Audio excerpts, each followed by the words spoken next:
Welcome back.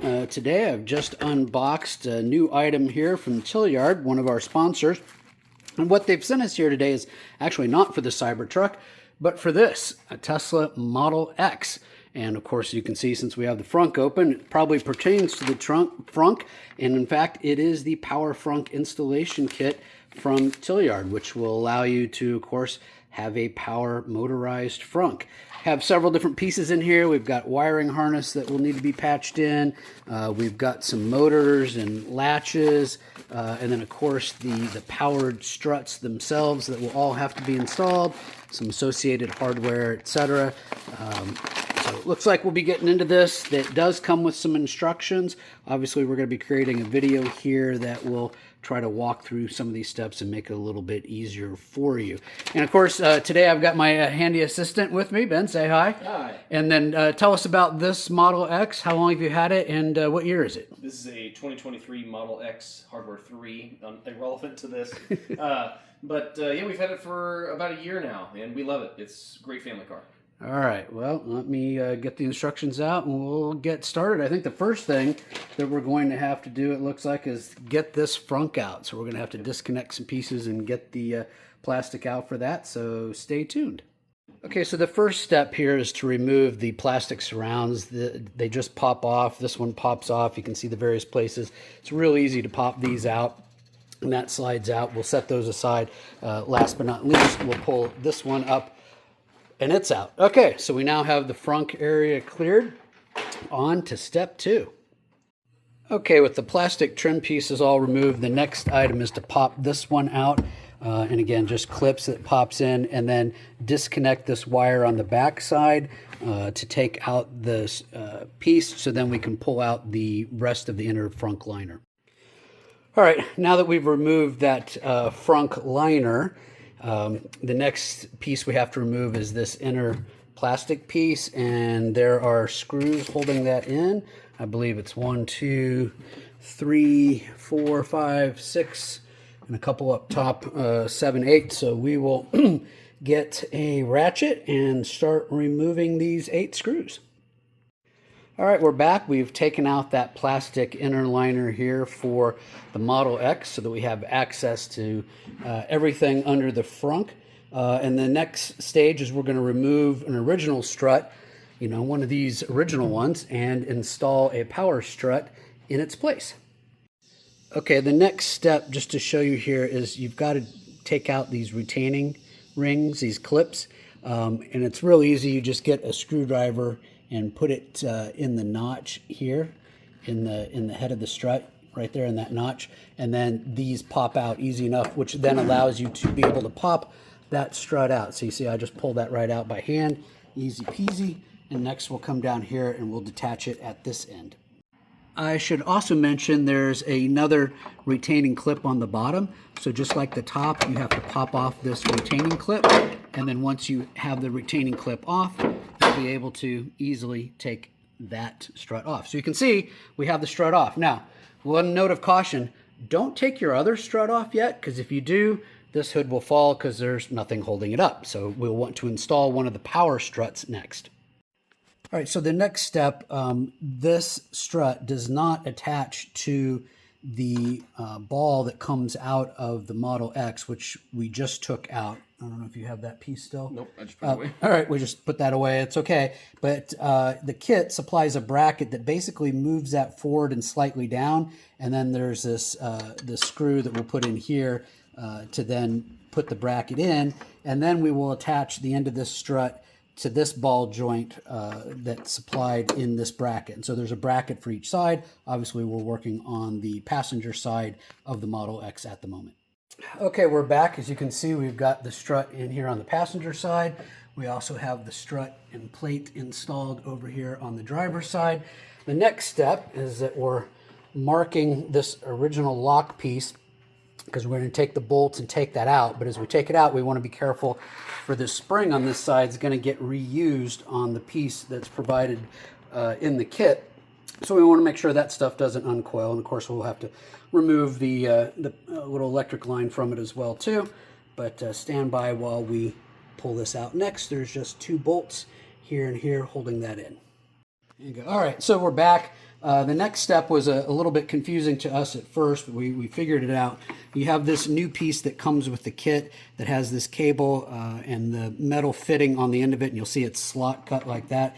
And then this is the piece that we disconnected, from the latch mechanism from the factory. And what we need to do here is basically fit those two together. So see how they go together and they line up. And then the next step of what you need to do is see the spring wire here.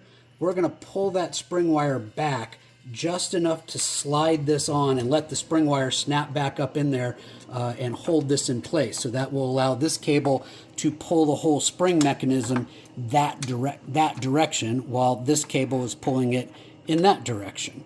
So stand by. I'm gonna need both hands and probably a tool here and a little bit of help from Ben, and we'll get that pulled back. This might be a place where if you've got someone that can help you with the install, that it would certainly make it easier than trying to do all this yourself. All right, as you can see, we have fastened this down. We were able to get this piece to sit on top of that post. You can see the spring piece underneath is up against that. It's holding right like it was. Now, of course, we have the wiring that we pulled out here and here. So what we're going to do is hook those into the wiring loom that came with the product here. It's just a matter of hooking one here and this one in here and plugging the other together. So we'll get that done and then we'll move on to the next step. Go ahead. All right, so the next step is we're going to go down below here in the bumper, and Ben is taking out the cover that goes over where the tow hook would be. See where the tow hook is? So what we want to do now is feed this emergency release cable down through here, and Ben, I'll maybe try that.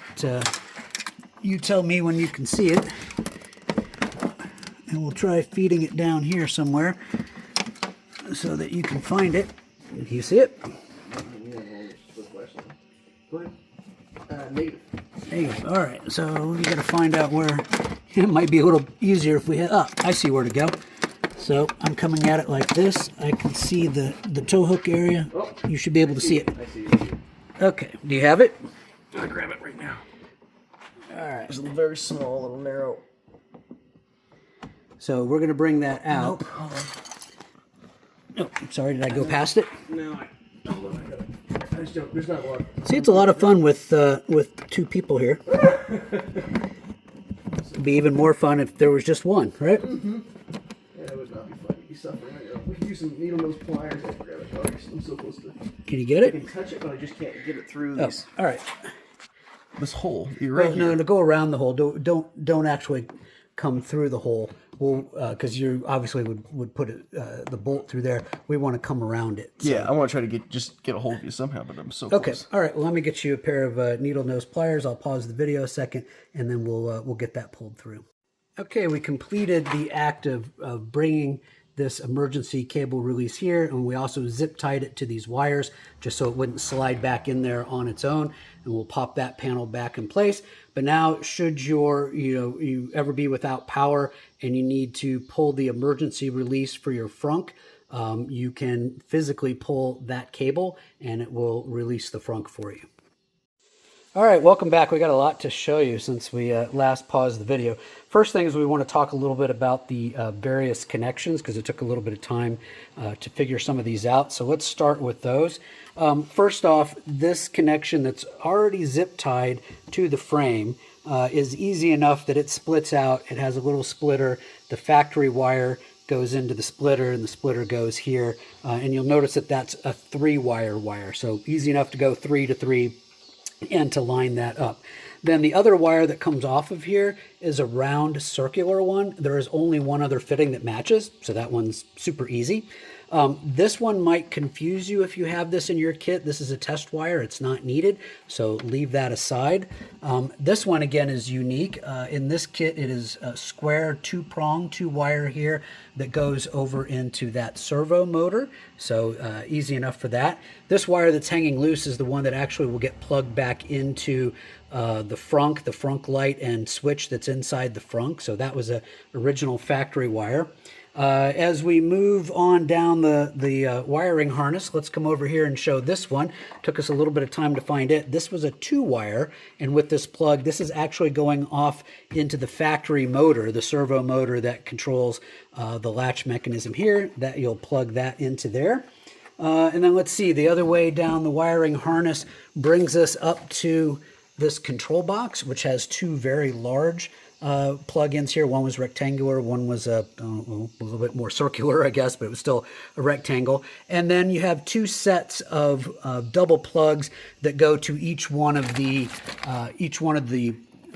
various lifts here. So the replacement struts that are there, they have wire that comes down and splits into 2, and then you can see that one goes off into the other one. So that left us with 2 other wires, a ground, which you'll see the black ground here. We bolted that to the ground, and then the other is a positive. And normally, so you can see this positive has like a little Y shape here. Normally on a 2022 or earlier model, there would be an item right here that you could pop open, put that on, tie it down for the 12 volt. Unfortunately, where it actually is I don't know if you can see it back there. I pulled the red cap off. It is actually, there it is. I pulled the cap off. It's a tab. And what we'll need to do is, you can't really put this on the tab. What I'm going to do is I'm going to bare this wire, take it down about an inch or so, and I'm going to wrap it around that tab, that metal tab, and then I'm going to put this cap on top of that. So that'll force the wire and keep that wire in contact with that metal tab, and that red cap will also shield that from touching anything else. So I'm going to bare this up and hook that up, and we will be back. Okay, Ben, you excited here? We're going to give this a test. You got your phone. You're going to control it with your phone and ask the frunk to close itself. So let's go ahead and do that. Here we go. We just saw the little latch move, or heard it move. Here comes the frunk lowering. There we go. Pulls down and snug. It latches. And it latches. This is good and tight, not going anywhere. All right, so let's say you want to unlatch it. And you want that frunk to open up. And there we go. There's the auto frunk open. Okay, well, this test certainly seems to be working. Next thing we need to do is get in here and zip tie some of these lines back and out of the way so they're not interfering with anything. And then put that plastic cover in, put the frunk back together, and do some final tests. Okay, we're back here with a little bit of a final wrap up here for the automated frunk from Tlyard for the Model X. As you can see, we put the plastic surround pieces all back in. The tub is back in, the carpet, the trim, the seal, everything is back. One thing I do want to note is you should trim these plastic pieces. What we found was without the plastic pieces, the frunk would close and open just fine. But when we put these plastic pieces on and they created some drag because of the plastic and the rubber up against these, as these started to come up, I think they detected resistance, and then it didn't want to open. It would close fine, but it did not want to open. So just as and the instructions from Tlyard do mention that can happen. So our recommendation is, cut these in some nice way, use a power tool, handsaw, whatever you've got, and trim that up. But with that, let's get a final test of the Model X frunk power kit here from Tlyard. So we're going to close it. And you hear it's latched up. All right, are we ready? Well, let's open it. So then we open, and up it comes. So again, nice to have a power automated frunk here. And again, would like to thank our sponsor Tlyard for supplying this kit. I think it makes Ben a happy camper. It's going to make your wife a happy camper, right? Yeah. This is her Model X. So now let's say it's in the rain or something. She could toss stuff in there, go and run, and have a completely automated frunk. So with that, this is Tesla Ken for the HaloCybertruck.com website. Thanks for watching. Stay tuned, and please subscribe to both our blog and our YouTube channel.